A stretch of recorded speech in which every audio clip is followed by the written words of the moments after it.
خبرې کوه که ژاړم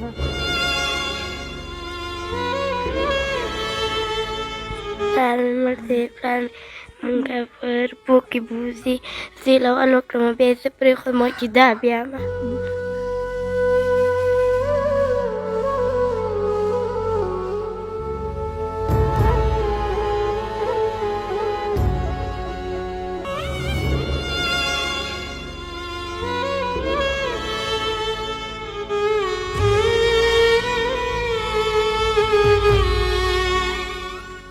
دغه ماشومه چې ده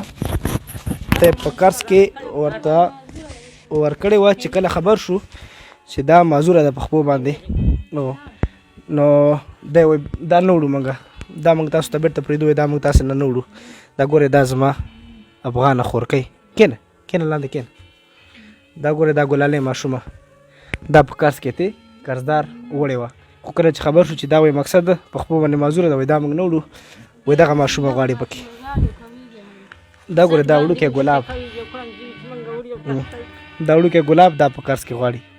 نو دغه مور ده دا یې نیاجانه ده زموږ دغه مشکل دی چې دغه لمسۍ زما کړې ده پلار یې مړ شو 3.5 روپۍ کې اوس یې رانه غواړي چې دا مو له ورکړه اوس په دې بلې پورې نښتې چې دا نه کړو دا معذوره دا بل راکړئ موږ ورته دا کړې ده څه شی پکړي بچي ته یې نکاح کوې وچني بچي ته نکاح کوم نو یې ښه پکړم نو بچا شی مې پکړې رالولم خرڅونه مې ما کړې په خپل روپیو کې زه یې نه بیایم دا چې باندې ته سړي وویني راغلم یې موږ پورې ورخه جوابی بیایم وابی بیایم زه ته زه څه وکړم چې بیایم انا خو مې شته دی بل څوک خو مې نشته پلار خدای نه واخیست او زه به څه وکړم دا بل په سترګو باندې معذوره دی پخه ګوړ دی ښه وکړم څه او دغه مور خبرې کوي یو کړنجېږي نه ښه د لاسه شي او نه بد د لاسه شي دغه علام شته بل څه نه لرو نو ژاړي او کوي یو کړنجېږي یوه په پښو معذوره ده خبره دا نه کړمه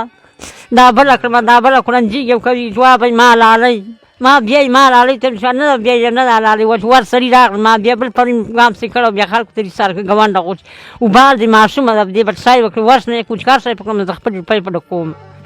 بابا مړ دی مینه ده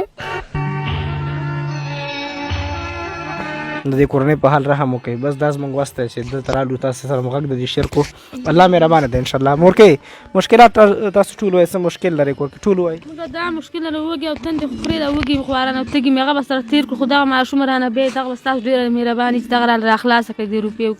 چې باندې سړی ونی غونډ سر 3.5 لکه روپۍ قرض دی اوس هغه دا وږي او تږي خواران هغه به چور په نار به ورسره کښېنم خو دغه چې باندې سړی ویني دلته منډې راوایي او ژاړي چې ما بیایي چورې ما راځم تر وګونیا ګردې هم اوس خوږېږي د یارې نه بیا زر ته به ونیسي چې ما باندې څوک سړی ویني هغه موږ ځه غټه هغه به کویسي هغه به وایي دا په پښو معذوره دا نه بیامه او دا تندی ماشوم چې باندې سړی ویني به چغې راشي موږ پورې ونښلي خو موږ څه وکړو خدای نه رالانې نور هېڅ درک نشته دا ټول رانه کوي بیا یې موږ هېڅ هم نشو ورته ویلی دوستانو الله تعالی دې رحم وکړي وطن کې د غربت کچه همدغسې ورځ تر بلې زیاتېږي او دا مسلې ډېرې زیاتې شوي دي چې کله یو څوک د چا نه قرض ویسي هغه خلک چې موږ ته به کمنټو کې لاندې لیکي چې دا قرضدار به چېرته وي د دې نه تېر شئ اوسو کوي 15 10 روپۍ جمع کوي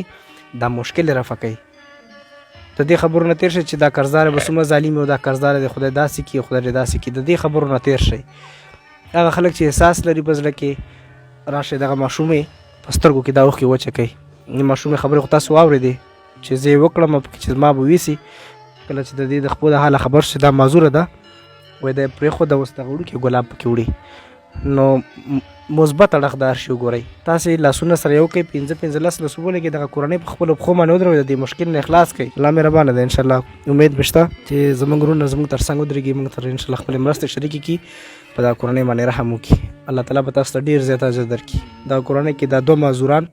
او بیا دا واړه واړه ګلالي ماشومان